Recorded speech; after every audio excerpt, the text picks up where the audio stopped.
জুলাই বিপ্লবে আহতদের সরকারি বেসরকারি অফিসে যোগ্যতার ভিত্তিতে চাকরি দেওয়ার প্রক্রিয়া শুরু হয়েছে। সোমবার থেকে জুলাই গণঅভ্যুত্থান বিষয়ক বিশেষ সেলে জমা নেওয়া হচ্ছে জীবন বৃত্তান্ত। এখন পর্যন্ত জমা পড়েছে ৫ শতাধিক আবেদন। প্রাথমিকভাবে ২৬ তারিখ পর্যন্ত জমা দেওয়া যাবে সিভি। যাচাই বাছাই শেষে চাকরি প্রত্যাশীদের সাক্ষাৎকারের জন্য ডাকা হবে। এ বিষয়ে বিস্তারিত জানাবেন লামিয়া তিথি।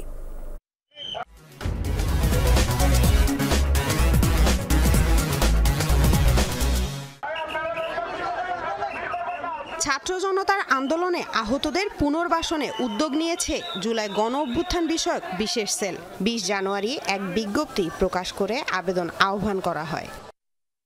বিজ্ঞপ্তিতে জানানো হয় ২০২৪ সালের জুলাই আগস্টে ছাত্র জনতার আন্দোলনে আহতদের পুনর্বাসনে বিশেষ উদ্যোগ নেওয়া হয়েছে। সরকারি বেসরকারি বিভিন্ন দপ্তরে শূন্য পদে যোগ্যতার ভিত্তিতে চাকরির ব্যবস্থা করবে বিশেষ এই সেল। এরই মধ্যে আহতদের কাছ থেকে সংগ্রহ করা হচ্ছে আবেদন। কিভাবে হবে আহতদের পুনর্বাসন, কোন প্রক্রিয়ায় আবেদন যাচাই বাছাই হবে, এমন নানা প্রশ্নের উত্তর দেন বিশেষ সেলের প্রধান হাসান ইনাম। এই পর্যন্ত আমাদের এখানে প্রায় ৫৫০ সিভি এসেছে।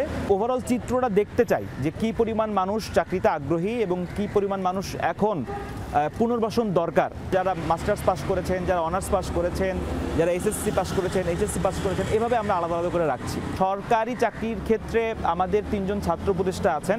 আমরা সিভিগুলো একসাথে করে প্রথমে তাদের সঙ্গে যোগাযোগ করব, যাদের অধীনে যে মন্ত্রণালয়গুলো আছে সেইখানে এই আহতদের জন্য বিশেষ কোনো ব্যবস্থা করা যায় কিনা। আন্দোলনে আহত ইয়াসিন এখন জুলাই গণঅভ্যুত্থান বিষয়ক বিশেষ সেলের সদস্য। জানালেন ফেব্রুয়ারি থেকেই শুরু হবে নিয়োগ প্রক্রিয়া। অফিসিয়াল জিমেইল আছে cv.julaispecialcell@gmail.com। সেই জিমেইলে আপনারা আপনাদের শিক্ষাগত যোগ্যতা, পেশা, পূর্বে কি করেছেন, কি করার অভিজ্ঞতা আছে, এই ব্যাপারে বিস্তারিত আপনারা একটা ডকুমেন্ট আকারে আমাদেরকে পাঠাতে পারেন। আমরা মূলত শিক্ষাগত যোগ্যতার ভিত্তিতে একটা ক্যাটাগরি করার চেষ্টা করছি। 7 দিনের একটা ক্যাম্পেইন করব।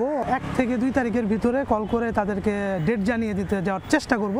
শিক্ষাগত যোগ্যতা ও মেধার ভিত্তিতে নিয়োগ পাবেন আন্দোলনে আহতরা। লামিয়া তিথি, যমুনা নিউজ, ঢাকা।